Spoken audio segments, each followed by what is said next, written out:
لو انت عروسه الفيديو ده ليكي. معانا اول حاجه المكنه الكيمي ال6 في 1، ومعانا برضو ال5 في 1 منها.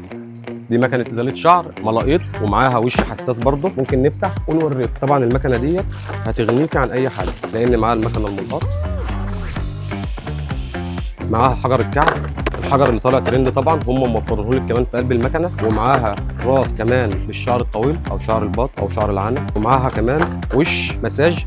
ده اول حاجه معانا من كيمي. معانا كمان من كيمي منزلين 3 موديلات فلولس. لو انت عايزه فلولس حاجه محترمه جدا اسالي على الفلولس بتاع كيمي ب3 موديلات، حاجه محترمه جدا جدا جدا. كمان معايا النهارده المقص الفتله المهر. لو انت بتعاني من مروحك للكوافير او مستعجله او عندك مشوار طوارئ او ايا كان، قص الفتله دي بينهلك الموضوع في 10 دقائق، وحاجه عمليه جدا. طبعا الفيديو ده مش هيبقى الحريم بس يا استاذ طارق، ما ننساش برضو الرجاله. معانا جبنا لهم مكن البيكينو كله ووتر بروف. المكن ده ما بيعورش يا جماعه، فيه حوالي 4 موديلات او 5. موجود برضو مكن الحلاقه، حلاقه الدقن موجود بموديلاتها كلها. الفي جي ار طبعا عامله معانا طفره جامده. موجود المكن الشعر برضو بتاع الفي جي ار. موجود كيمي 3 موديلات كيمو كبار للشعر. طبعا اجهزه الشمع واجهزه الوكس موجوده برضو. موجود اجهزه الوكس العاديه خالص، القالب، مش موديل واحد، لا ده كذا موديل. معانا كي ار، معانا كوكو.